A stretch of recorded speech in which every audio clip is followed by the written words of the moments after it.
Hey guys, Booligan here with Booligan Shooting Sports, doing a quick update video on my single shot 22 Crickett based pistol build.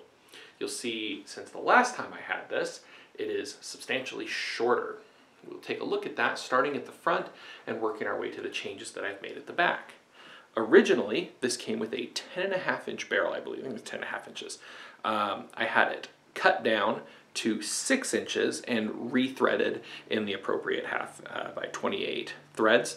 I had that done through barrelthreading.com, which is a local company here in Utah, but they do have obviously an internet presence, and they did an amazing job. The turnaround was very quick. The quality on the work is excellent. It's concentric to the bore, and I don't have any issues running a suppressor on this build. But yeah, so it is currently sitting at 6 inch barrel length from the front of the bolt to the tip of the muzzle.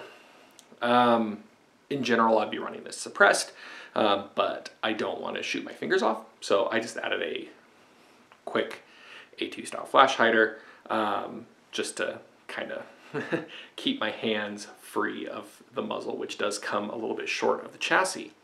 I don't recall if on the previous video if I had the iron sights or the rail, but I do have a small rail segment here, just an inexpensive but relatively durable for this thing's use red dot sight. The grip I did change from the saw style grip that has the big compartment. I think it's a little clunky, a little big in kind of every measurable aspect. So I swapped that out with a modified Magpul MOE SL grip.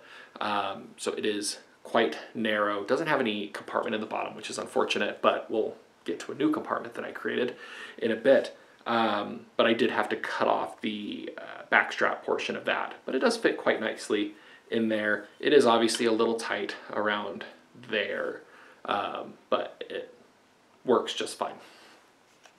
On the back part of the gun, you'll notice that this is a different brace. Before, it had a Shockwave blade brace in it, and I have since changed that out.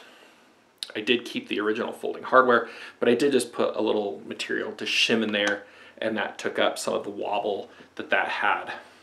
What I originally wanted to do with this was to have the back half of this chassis machined for a 1913 rail, and then add an SB Tactical FS 1913 folding brace on it. The issue is that, in researching that, was really going to be pretty cost prohibitive. I could not find any shops really that could, kind of just do that. And it was going to be a full workup on a manual machine. It was going to be a whole big thing. So instead, I elected to keep the slightly heavy and slightly clunky UTG folding brace with the normal buffer tube that was on there, but I swapped it out. I swapped the actual brace out for an SB Tactical SB Mini style brace for a couple of reasons. One, I believe the weights are about the same, but this is just a much more comfortable brace to use, and it is much lower profile. The other one kind of like started going out there and was just clunky when it didn't need to be, especially when folded.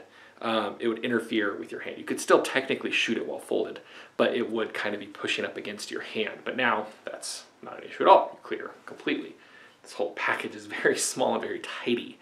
But yeah, so the only issue is with running this guy is when I installed it on the tube, I immediately saw that the length of pull, which is the distance from the trigger face to the back of your brace, was too long. There are no laws about that, but the ATF has provided some guidance that in general, if the length of pull, if that distance is longer than what is average, what they have determined to be average for a rifle stock, technically they could hit you with construction of an illegal SBR, because they would then claim if the length of pull is over a certain amount, usually like 13.5 inches, play it safe, keep it under 13, in my opinion, then they could technically hit you with that.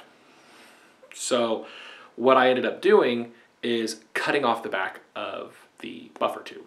cut about 1 inch off, which brought that length of pull down to under 13 inches. So legally it's in a fine position now. But that also now gives me this whole hollow, not really necessary other than for, you know, holding up this brace, this whole hollow buffer tube. So I'm kind of playing with a couple of options right there. First one, obviously you can stick some essentials in there. This isn't watertight because there's that little hole there.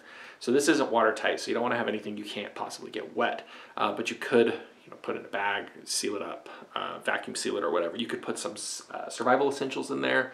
You could put some additional ammo. You could put some fire starting kit. You could put all sorts of things. That's the logical and prudent choice. So if you're doing something like this, fantastic use of that. I am not known for logic or prudence, and what I will most likely do, because this is a pistol style buffer tube, it has a little bit thicker walls. The inner diameter is going to be the same as a normal buffer tube, but the outer diameter is going to be a fair bit bigger than a normal AR style buffer tube. And not that's all, the difference is all in the wall thickness. So what I might do is I might actually have the inner wall machined down so that I can fit my Amtac Fire Ant 22 caliber suppressor, pop the brace off, and store that in here. Obviously not a great long-term storage thing, but if I'm going camping or if I'm going backpacking or something like that, and I want to have either a plinker or, you know, just something to gather some small game. I don't hunt, I don't gather small game or large game. I tend to build a lot of firearms for the purpose of gathering game, which I do not gather. It's just who I am as a person. But yeah, that would be a nice handy way to store that in there and then just, you know, pop off the brace, install it, put it back on. So I might go that route. The things that are good to report about my changes to this, I mean, everything's good to report. It's fantastic. It just, you have an excellent little view through that red dot sight there. It's much handier with that shorter barrel. This is going to help more rounds stay subsonic as well, which is really kind of important for rimfire accuracy.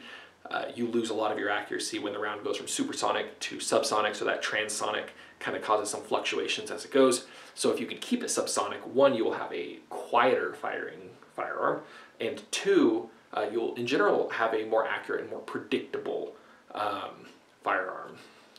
So the shorter barrel makes that much easier, and it's so nice to handle there. This thing really is quite comfortable. But it's also lighter weight. So with the barrel snip and the different brace, this is coming in right around 3.5 pounds as set up with an optic on it and ready to shoot. So that's quite handy, and again, it's just a very small little thing, easy to chuck into a backpack or wherever you may want to bring it if you were to go hiking or camping or something like that. Next up on this, I will probably change out the grip again. As much as I like the MOE SL grip, it's just, they're really narrow. SL, slimline, they're supposed to be narrow, that's the point. But I think I might change it out for a Reptilia grip. I've used the Reptilia grip on my 410 AR, and I really like that. I would just have to do a similar modification where I chop the back of the back strap, or the top of the back strap off. But I feel like that would be a good fit on this as well. So I might be grabbing one of those. In addition, I just got word from a gentleman that I met on Reddit. This nice little open side of the chassis here, and it's got 2 threaded screw holes right there. I think this is just sort of begging for something. And what I feel it's begging for, ammo storage. This is a single shot pistol. There's no magazine, just put it, shot, cock it, shoot it, eject, and go. Right up here would be a fantastic place to store some extra ammo, because you can just pull it out, load it, shoot, eject, pull it out, and shoot it. So he designed a little plate up here, sort of like a shotgun shell caddy, except for this case for 22 long rifle rounds. He designed that. He just sent me pictures of that first print, and it looks amazing. It is going to be a fantastic little fit on here.